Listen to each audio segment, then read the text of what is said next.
दर्शकों, आपका स्वागत है द इंटरव्यू में। आज हमारे साथ में एक ऐसी शख्सियत मौजूद हैं जिन्होंने पुलिस विभाग में लंबा सफर तय किया है। उनके जो अनुभव हैं उनके विषय में हम जानेंगे। जी, हम बात कर रहे हैं 1990 बैच के आईपीएस अधिकारी वीके मौर्य जी के विषय में। डीजी लॉजिस्टिक्स हैं, होमगार्ड्स का भी उनके पास चार्ज है और वो जिस तरीके से पुलिस विभाग में काम कर रहे हैं, हम आज तमाम उन पहलुओं पर चर्चा करेंगे और उनके जो एक्सपीरियंसेस हैं उसको जानेंगे। सर, बहुत बहुत स्वागत है आपका। धन्यवाद अपूर्व। जानना चाहेंगे सर आपसे कि सबसे पहले आप आईपीएस में जब सेलेक्ट हुए तो प्रेरणा स्रोत क्या था आपका कि आपने सिविल सर्विसेज को एम किया और आईपीएस हुए?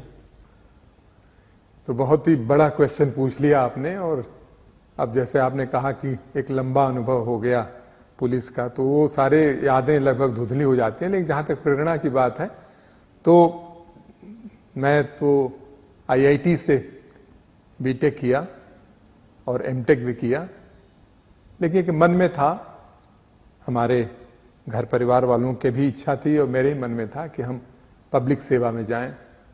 तो उस हिसाब से सिविल सर्विस से चूज किया और एग्जाम दिया और सफल होकर के उत्तर प्रदेश काडर में 1991 के बाद हम अब देख सकते हैं कि लगभग 31 वर्षों का कार्यकाल हो गया हम लोगों को सेवा में। बात करते हैं सर, जब आप उत्तर प्रदेश पुलिस में बतौर आईपीएस आपने ज्वाइन किया, उसके बाद में जो आपकी पहली पोस्टिंग हुई वो सभी जितने भी अफसर आज तक हम लोगों ने बात करी है यादगार होती है। आप हमारी पहली पोस्टिंग पूछिएगा तो मैं कहना चाहूँगा कि ये सन 1992 में मेरठ में अंडर ट्रेनिंग के रूप में पोस्ट हुए थे और ज्वाइन किया था जब वहाँ पर दंगे चल रहे थे, ठीक बीच में ज्वाइन किया था।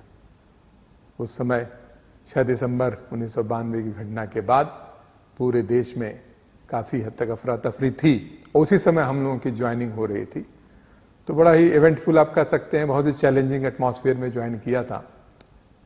बाद में मुझे डीआईजी मेरठ रेंज के रूप में भी कार्य करने का अनुभव रहा है। तो पुलिस विभाग अपने आप में एक बहुत ही एक चुनौतीपूर्ण विभाग है। यहाँ काम करने के बहुत सारे अवसर रहते हैं, विशेष रूप से जो जिसके लिए हम लोग कोशिश करते हैं कि आने के लिए कि जो सबसे वीकर सेक्शन ऑफ सोसाइटी है उसकी मदद करने का बहुत सारे मामले उलझे रहते हैं। तो उनको कैसे हम मदद कर सकते हैं, तो शीर्ष अधिकारी होने के नाते हम काफ़ी हद तक उसमें काम करने का अवसर मिलता है। इसके अलावा सर, आपने लंबा सफ़र तय किया, एसपी रहे, फिर डीआईजी रहे, फिर आईजी रहे, हाल में ही आपको डीजी बनाया गया। एक अनुभव आपका जो शुरुआती दौर में रहा, जो आपने पुलिसिंग स्टार्ट करी, जो सीखी उस दौर में, उसके विषय में कहीं ऐसी आपका जो अनुभव रहा पोस्टिंग के दौरान, उसके विषय में आप दर्शकों को बताएं सर। और मुझे अलीगढ़ जैसे जनपद में 2 बार एसएसपी रहने का अवसर मिला है। आगरा, गोरखपुर और बरेली, इस तरह के बड़े बड़े जिलों में मैं एसएसपी के रूप में काम किया हूं। आप समझ सकते हैं, जैसे अलीगढ़ है, अलीगढ़ में अपना एक वहाँ यूनिवर्सिटी की प्रॉब्लम थी, तब मुझे पोस्ट किया गया था। दूसरी बार दंगे की सिचुएशन थी तो उसमें मुझे पोस्ट किया गया था। तो दोनों समय में मैंने वहाँ पर अपना 100% देने का प्रयास किया था और मैं कहना चाहूँगा कि काफ़ी मुझे बहुत सेटिस्फैक्शन है कि मैं काफ़ी अच्छी तरह से इन पर्टिकुलर अलीगढ़ को संभालने मुझे सफलता मिली थी। इस तरह से आगरा जैसे एक आप समझ सकते हैं कि टूरिस्ट प्लेस है, साथ साथ बहुत सारे वीआईपीज का आगमन होता रहता। मेरे समय तो बहुत सारे वीआईपीज इंक्लूडिंग फ्रेंच प्रेसिडेंट तक के आने का वहाँ पर मौका मिला था। तो वो भी आए थे, उनकी भी सिक्योरिटी व्यवस्था करना और सारे प्रोटोकॉल का ध्यान रखना। तो एक आप कह सकते हो कि तरह तरह के एक्सपीरियंसेस आप रहते हैं। मैं अयोध्या में भी, जो तत्कालीन फैजाबाद था, वहाँ भी एसएसपी रहा हूँ। तो वहाँ भी आप समझ सकते हैं कि उस समय थोड़ा सा ज़्यादा चैलेंजिंग था, अभी भी चैलेंजिंग है, लेकिन वहाँ भी काम करने का अवसर मिला। तो बहुत सारे जगहों पे काम करने का अवसर मिला। मैं समझता हूं कि अपने समय के उस समय जितने इलेक्शंस हुए, सभी इलेक्शंस को सकुशल संपन्न कराना, मेलों को सकुशल संपन्न कराना, day to day law and order को लगातार ध्यान में रखना, तो बहुत सारी चीजें हैं जो कि यदि आप कोई स्पेसिफिक चीजें पूछेंगे तो हम उसका ज्यादा अच्छी तरह से जवाब दे सकते हैं। आपके लंबे अनुभव के विषय में हम कुछ चीजें जानना चाहेंगे। जैसे कि आपने बताया कि आप पश्चिमी उत्तर प्रदेश के जो सबसे ज्यादा कहा जाए कि जहां पर मॉनिटरिंग की आवश्यकता रहती थी, अलीगढ़, मेरठ और तमाम ऐसे जिले, वहां पर चैलेंजेस क्या थे? आज भी अगर कोई कप्तान वहां पोस्ट किया जाता है तो बड़ा सोच समझ के सरकारें वहां पर पोस्टिंग करती हैं, बड़ा चैलेंज होता है वहां पर। यूनिवर्सिटी का जैसे कि आपने बताया कि डिस्टर्बेंस रहता था, तो इन सब के बीच में जो चैलेंजेस थे उसके विषय में आप दर्शकों को बताएं। आपने उस समय की और आज के चैलेंजेस की बातें कर रहे हैं तो काफी सही क्वेश्चन है। आप समझते हैं कि हर समय की अपने अपने तरह की पृष्ठभूमि होती है। कभी जैसे आप पुलिस की बात देख लें तो कभी किडनैपिंग फॉर रैंसम, डकैतीज, ये सब चैलेंजेस हुआ करते थे हम लोगों के सामने। आज मेरा अपना मानना है कि इस समय इस तरह की समस्याएं काफी हद तक कम है। डकैती तो लगभग शून्य की ओर ही चली गई है। कहीं इक्का दुक्का टेक्निकल हो जाती हो तो इस तरह की चीजें हो जाती हूं, अन्यथा नहीं होती हैं। उसी तरह किडनैपिंग फॉर रैंसम कहीं अदा कदा सुनाई पड़ जाती हैं, लेकिन पहले ज्यादा पश्चिम उत्तर प्रदेश में प्रिविलेंट थी। मैं गाजियाबाद में शुरुआत में एसपी ट्रैफिक और SPRA पोस्ट था, मैंने देखता तो वहां पर होती थी। मुजफ्फरनगर में भी मैं SSP रहा हूं, वहां पर किडनैपिंग फॉर रैंसम की एक बहुत बड़ी समस्या रहती थी। हत्या जैसे अपराध भी पहले बहुत ज्यादा थे, अब उसमें भी काफी कमी आई है। अब जो चैलेंजेज हैं वो साइबर क्राइम्स के चैलेंजेज हैं, जो वर्चुअल स्पेस में जो क्राइम हो रहे हैं उसके चैलेंजेज हैं। कुछ हद तक जो आपसी रिलेशंस वाले जो प्रॉब्लम्स हैं, जो पति पत्नी का विवाद, लड़के लड़की का विवाद, इलोपिंग के केसेज, इनमें थोड़ा सा पुलिस को ज्यादा जूझना पड़ रहा है।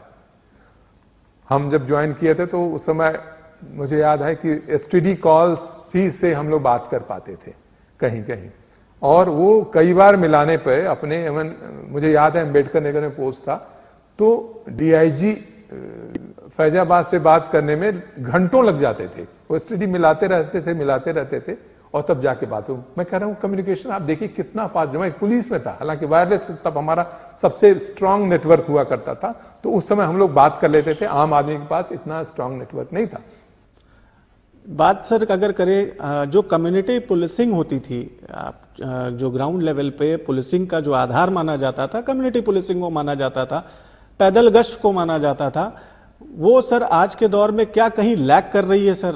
ये थोड़ा सा इसके विषय में डिटेल बताएं। देखिए ऐसा है कि माननीय मुख्यमंत्री आदित्यनाथ योगी जी, जो कि लगातार आप देखते होंगे कि लॉ एंड ऑर्डर की सिचुएशन पे बहुत ज्यादा जीरो टॉलरेंस की स्थिति रहती है, तो वो हर छोटे से इंसिडेंट को भी पर्सनली मॉनिटर भी करते हैं।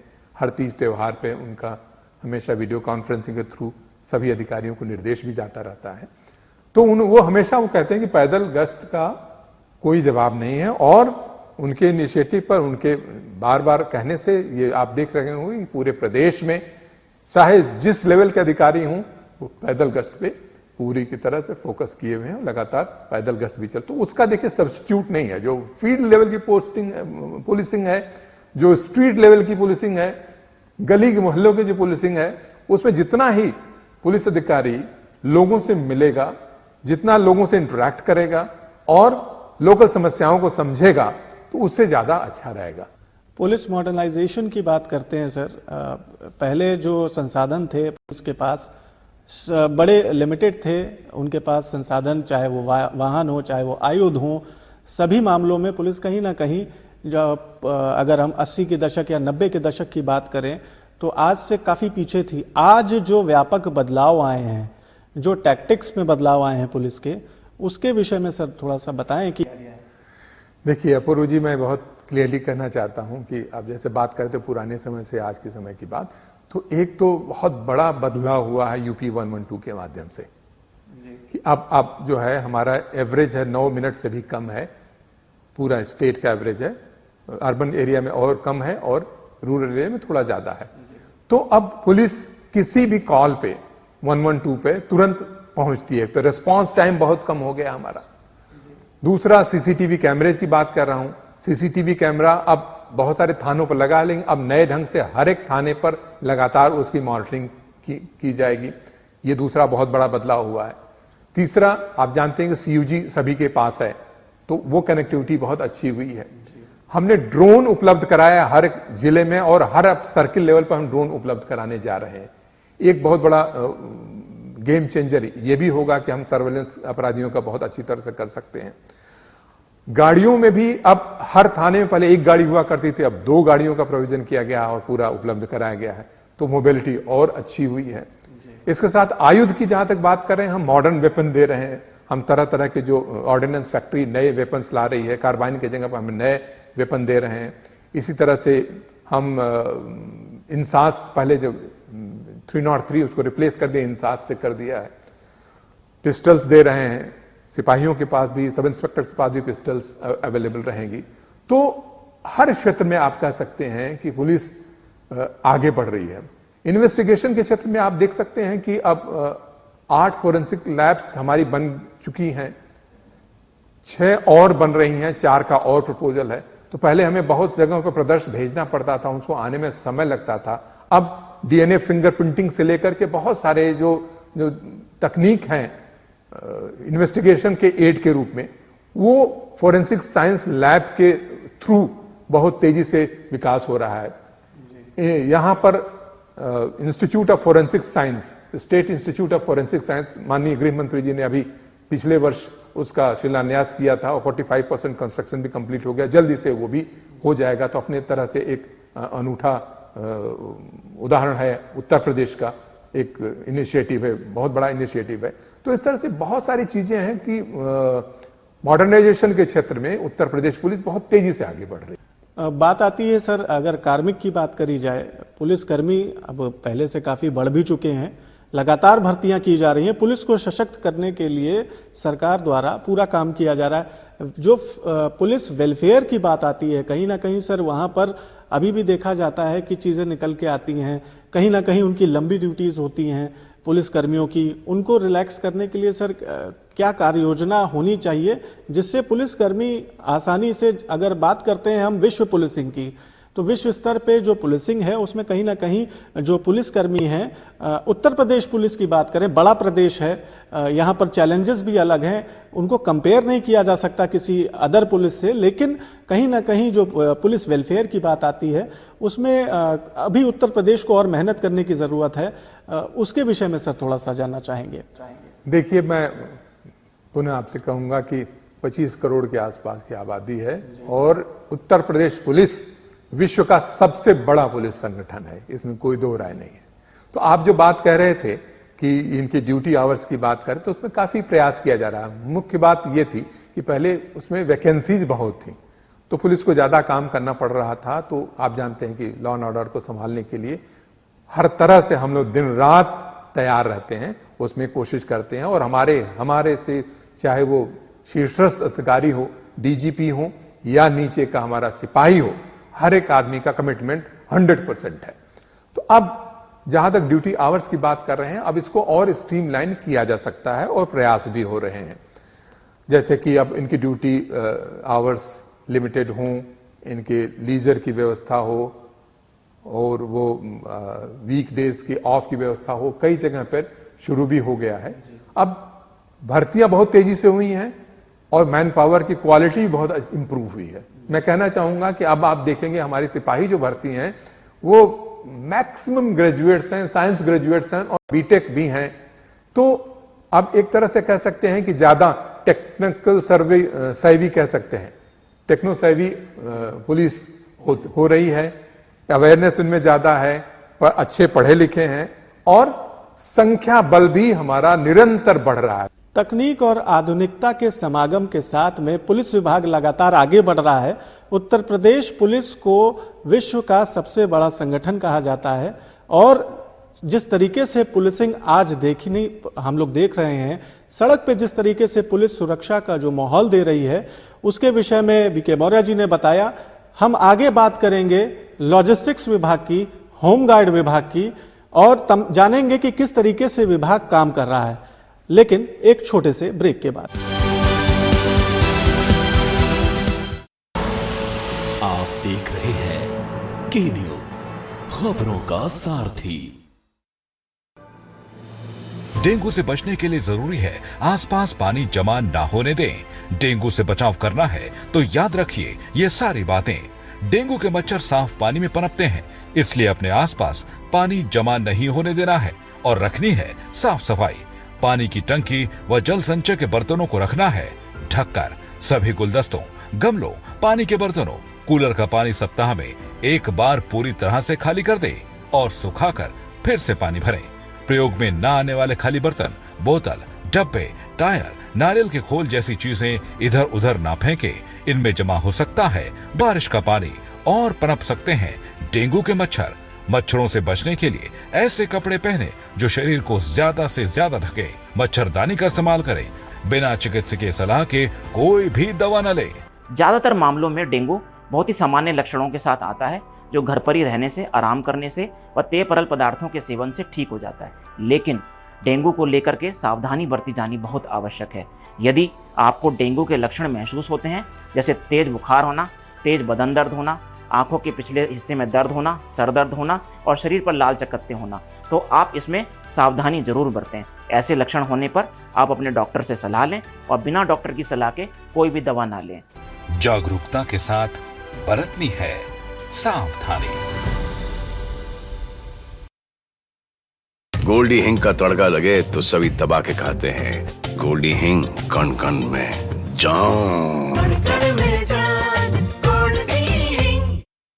फिट रहना है तो फिटनेस हेल्थ ऑयल ले आओ। You are correct. हाँ, करेक्ट होता है बाबूजी। सही बोले हैं, तो ले आइए फिटनेस हेल्थ ऑयल। आप देख रहे हैं के न्यूज, खबरों का सारथी।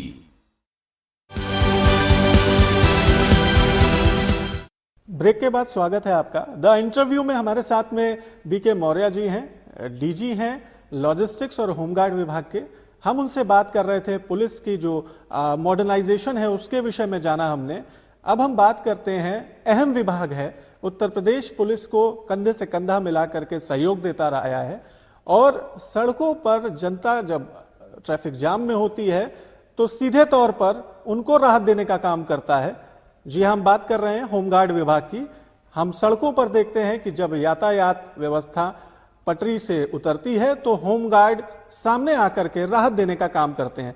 सर, होमगार्ड विभाग में आप डीजी हैं, किस तरीके से होमगार्ड विभाग काम कर रहा है और क्या उसमें बदलाव लाए गए हैं इस दौर में?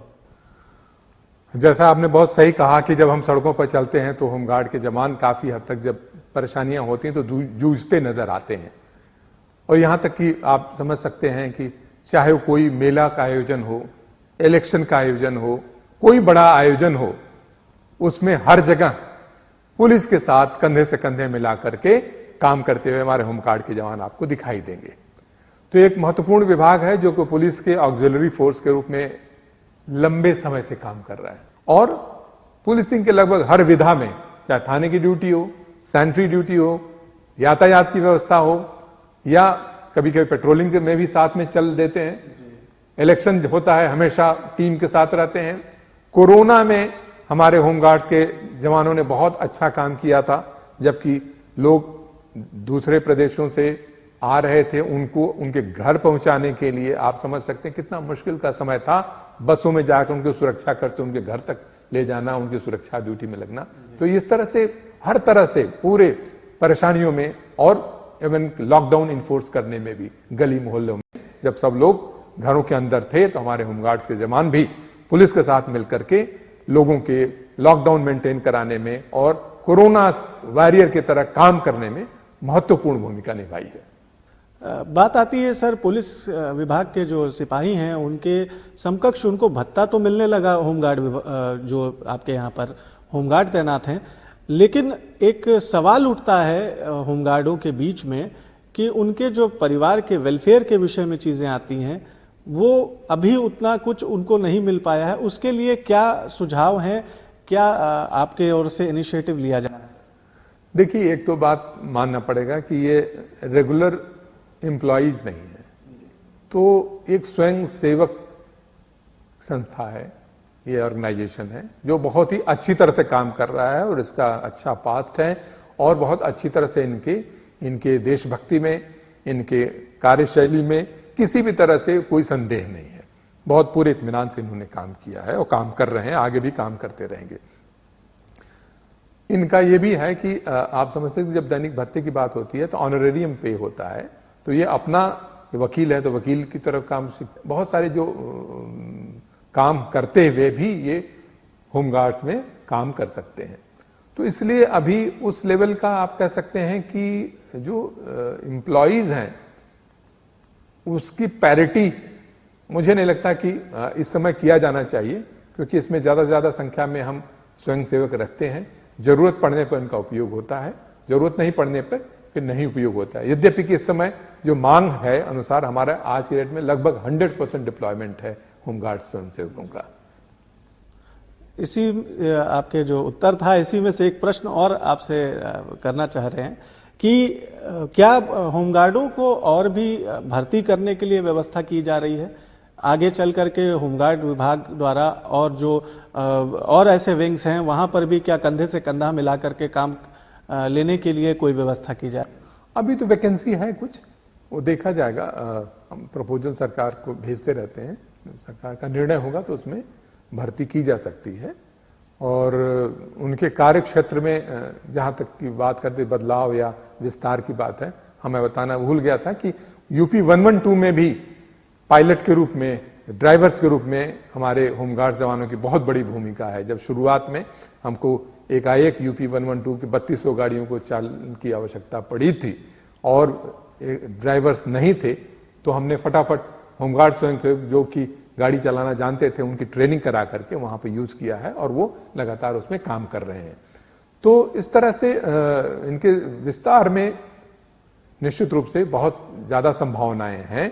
ये अच्छी तरह से और प्रशिक्षित होकर के इनका और उपयोग किया जा सकता है। जैसे कुंभ मेले में आप समझ सकते हैं कि इनकी बहुत बड़ी भूमिका रही, विशेष रूप से विकलांगों के या जो ऐसे लोग थे जो अच्छी तरह से अपने आप जाकर के स्नान नहीं कर सकते, उनको साथ में ले जाकर के इन्होंने जो श्रवण के रूप में, जैसे माँ बाप को श्रवण ने स्नान कराया था, तीर्थ कराया था, उस तरह से उस भूमिका का निर्वहन करते हुए इन्होंने ऐसे असहाय लोगों का या विकलांग लोगों का या काफी वृद्ध लोगों को इन्होंने स्नान कराया था।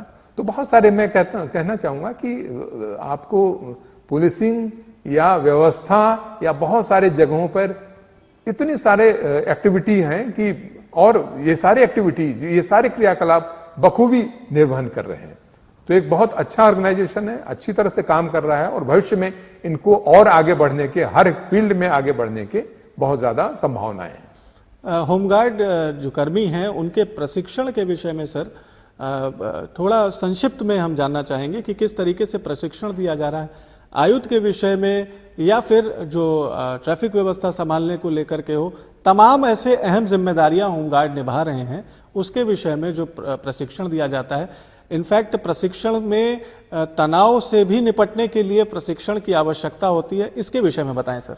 देखिए, होमगार्ड का एक सेंट्रल ट्रेनिंग इंस्टीट्यूट है जो कि लखनऊ में है और सभी हर मंडल मुख्यालयों पे ट्रेनिंग इंस्टीट्यूट खोला गया है।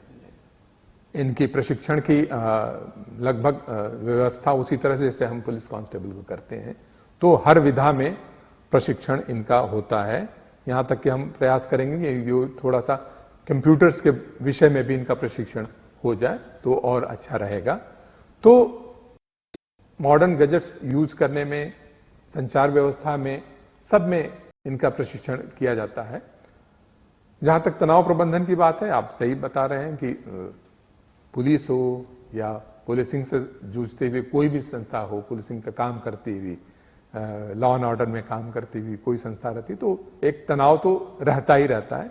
उसका प्रबंधन के लिए अभी कोई स्पेसिफिक मॉड्यूल नहीं है, लेकिन उसको इंट्रोड्यूस किया जा सकता है। के न्यूज के माध्यम से सर आप क्या संदेश देना चाहेंगे अपने विभाग को, पुलिस विभाग को, और जो तमाम दर्शक हैं हमारे उनको? मैं अपने विभाग को जरूर कहना चाहूंगा कि ये मेरा जैसे शुरू करके आज शीर्ष स्तर पर पहुंचा हूं, बहुत सेटिस्फाइंग करियर होता है पुलिस अधिकारी का। यदि आप नेकनियती से, मेहनत से, ईमानदारी से काम करें तो शायद कोई विभाग होगा जो आम जनता की इतना सेवा करने का, डायरेक्ट सेवा करने का मौका मिलता होगा। तो हर एक अधिकारी, चाहे पुलिस का सिपाही से लेकर के और शीर्षस्थ डीजीपी तक, सबको मुझे लगता है कि हर एक को उतना ही काम मिलता है, उतना ही अवसर मिलता है। जहां पर कि आईपीएस अधिकारी है उसे तो केवल निर्देश देना होता है, लेकिन सिपाही को एक खुशी मिल सकती है जो आम जनता की सेवा डायरेक्ट करता है, सीधा जाकर के किसी के साथ अन्याय हो रहा है उसको, उसके अन्याय को रोकता है, लोगों की सेवा करता है, एक बहुत बड़ा अपॉर्चुनिटी मिलती है। तो एक ऐसा विभाग है जिसमें कि सिपाही से लेकर के डीजीपी तक सबको अपना काम करने का और उस काम का परिणाम देखने का मौका मिलता है। होमगार्ड की बात करें, वो उसी तरह से पुलिस विभाग में जैसे पुलिस काम करती है उसी तरह कंधे से कंधे मिलाकर काम कर रहे हैं, उन्हें भी अपना 100% देने का अवसर मिलता है। जनता के लिए मैं कहना चाहूंगा कि वही कोई पुलिस विभाग या कोई विभाग उतना ही सक्सेसफुल हो सकता है जितना आपका कोऑपरेशन मिले। जनता का सहयोग मिलेगा तो निश्चित रूप से हमारी कार्यक्षमता में और ज्यादा वृद्धि होगी, हमारे आउटकम में जो प्रतिफल है उसको बढ़ाने में बहुत ज्यादा सहयोग मिलेगा। तो जब हमें अपराधियों से मुक्त होना है, हमें एक आइडियल सोसाइटी बनाना है जहां पर कि लोगों को किसी कम से कम परेशानियां हों, तो पुलिस का जनता के साथ रेगुलर संवाद, जनप्रतिनिधियों के साथ रेगुलर संवाद और मिल करके काम करने से हम ज्यादा आगे बढ़ेंगे और क्राइम फ्री सोसाइटी एक तरह से या ज्यादा से ज्यादा सभ्य समाज की ओर हम और तेजी से आगे बढ़ सकते। ईमानदारी, मेहनत और कर्तव्यपरायणता के साथ में पुलिस विभाग लगातार काम कर रहा है और आगे चल करके पुलिस अपराधियों को सीधे तौर पे टक्कर दे रहा है और उत्तर प्रदेश पुलिस इस समय पूरे देश के लिए मिसाल बन चुकी है। हमारे साथ में बीके मौर्य जी थे जिन्होंने बताया कि पुलिसिंग में जो व्यापक बदलाव आए हैं, होमगार्ड विभाग किस तरह काम कर रहा है, पुलिस मॉडर्नाइजेशन के विषय में हमने जाना और किस तरीके से आगे बदलाव होंगे, पुलिसिंग बेहतर होगी और लगातार पुलिस सड़क पे काम कर रही है। हम अगली बार किसी और शख्सियत के साथ आपके सामने होंगे, तब तक के लिए नमस्कार।